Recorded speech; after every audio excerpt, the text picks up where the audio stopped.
दिल्ली रे सुल्तानी शासन। दिल्ली रे सुल्तानी शासनर केतेक प्रश्न उत्तर समस्त परीक्षा पाई उपयोगी पार्ट 3। चलंतु आरंभ करिबा आजिकार प्रश्न उत्तर। आजिकार प्रथम प्रश्न, दिल्ली रे लोदी वंशर शासन समाप्त परे केउ वंशर शासन आरंभ होइथिला? दास वंश, खिलिजी वंश, मोगल वंश, सैयद वंश। यार सठिक उत्तर होउची ऑप्शन सी, मोगल वंश। दिल्ली रे लोदी वंशर समाप्त परे मोगल वंश शासनर आरंभ होइथिला। परवर्ती प्रश्न, सुल्तान शासन रे शासन नीति गुड़िक केतोटी स्तर रे कार्यकारी होउथिला? 3टी, 5टी, 7टी, 9टी। यार सठिक उत्तर होउची ऑप्शन ए, 3टी। 3टी स्तर रे कार्यकारी होउथिला। सुल्तान जुगर शासन पद्धति भारत रे एक नूतन अध्याय सृष्टि करथिला। अलाउद्दीन खिलजी और मोहम्मद बिन तुगलक परी दिल्लीर सुल्तान माने राज्यर सुपरिचालना पाई अनेक नीति प्रणयन करथिले। एही शासन नीति गुड़िक 3टी स्तर रे कार्यकारी होउथिला।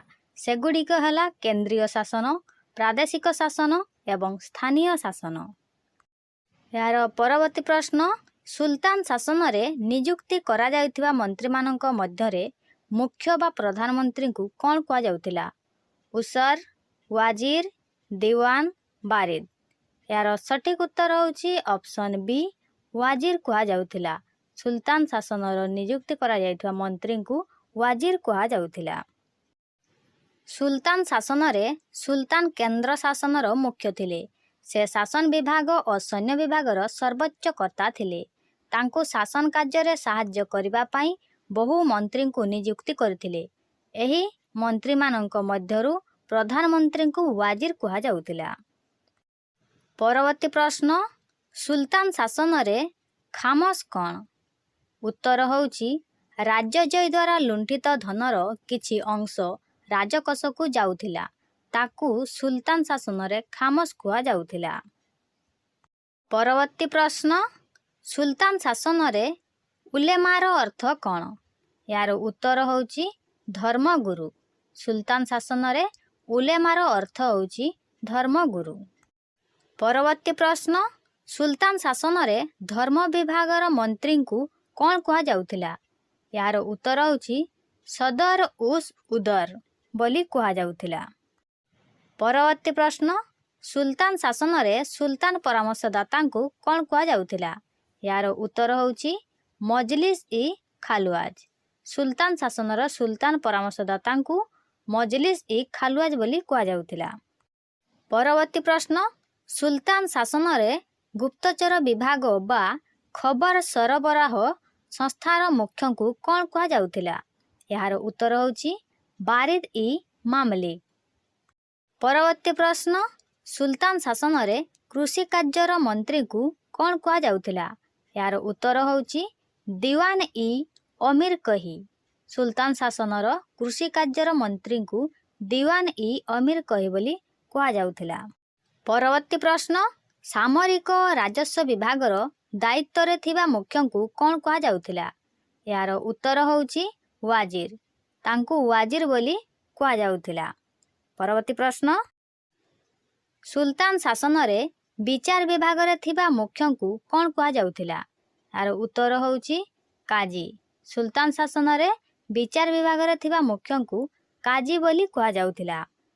परवर्ती प्रश्न, सुल्तान शासन रे चिठीपत्र दायित्व रे थिबा मुख्य को कौन कहा जाउथिला? यार उत्तर होउची दीवान इ इंसा।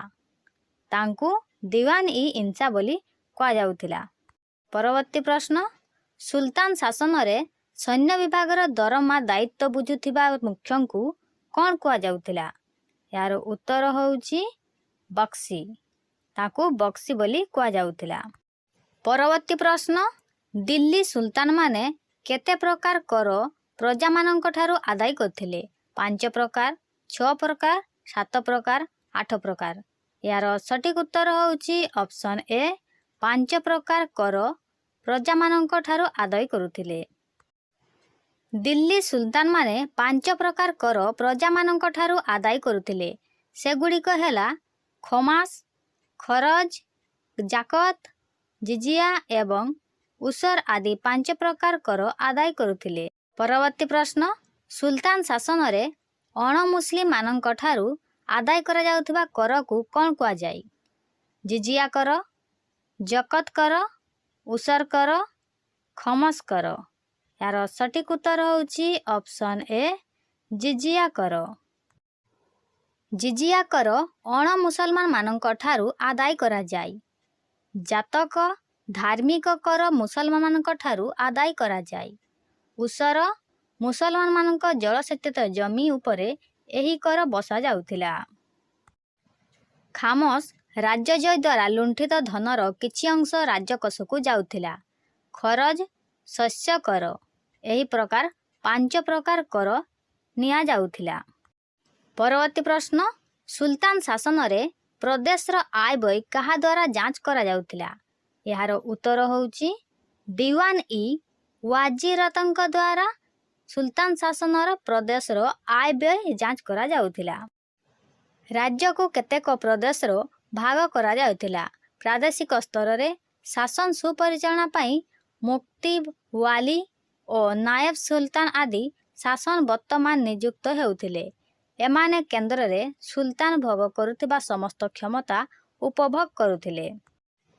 ଦେଶର ଆୟ ବ୍ୟୟ ଦିୱାନ-ଇ ୱାଜିରତଙ୍କ ଦ୍ୱାରା ଯାଞ୍ଚ କରାଯାଉଥିଲା। ପ୍ରଦେଶରେ ନିଯୁକ୍ତ ଶାସନକର୍ତ୍ତାମାନେ ପ୍ରାଦେଶିକ ସ୍ତରରେ ବିଭିନ୍ନ ନୀତି ନିୟମ କାର୍ଯ୍ୟକାରୀ କରୁଥିଲେ। ପରବର୍ତ୍ତୀ ପ୍ରଶ୍ନ, ସୁଲତାନୀ ଶାସନରେ ପ୍ରତ୍ୟେକ ପ୍ରଗଣାକୁ କେତୋଟି ଗ୍ରାମକୁ ନେଇ ଗଠିତ ହେଉଥିଲା? ଏହାର ଉତ୍ତର ହେଉଛି 100 କିମ୍ବା 84ଟି ଗ୍ରାମକୁ ନେଇ ଗଠିତ ହେଉଥିଲା ପ୍ରତ୍ୟେକ ପ୍ରଗଣା। ସୁଲତାନୀ ଶାସନରେ ଗ୍ରାମର ମୁଖିଆଙ୍କୁ କ'ଣ କୁହାଯାଉଥିଲା? ଏହାର ଉତ୍ତର ହେଉଛି ମକରଦମ। ସୁଲତାନୀ ଶାସନରେ ଗ୍ରାମର ମୁଖିଆଙ୍କୁ ମକଦମ କୁହାଯାଉଥିଲା। ପରବର୍ତ୍ତୀ ପ୍ରଶ୍ନ, ସୁଲତାନୀ ଶାସନରେ ପଟୁଆରୀ କ'ଣ କାମ କରୁଥିଲେ? ଏହାର ଉତ୍ତର ହେଉଛି ଦଲିଲ ଓ କାଗଜପତ୍ରର ହିସାବ ରଖୁଥିଲେ ପଟୁଆରୀ। ପରବର୍ତ୍ତୀ ପ୍ରଶ୍ନ, ଢାଇ ଦିନିକା ଝପ୍ରା ମସଜିଦ କିଏ ନିର୍ମାଣ କରିଥିଲେ? ଏହାର ଉତ୍ତର ହେଉଛି କୁତବୁଦ୍ଦିନ ଆଇବାକ ଢାଇ ଦିନିକା ଝପ୍ରା ମସଜିଦ ନିର୍ମାଣ କରିଥିଲେ।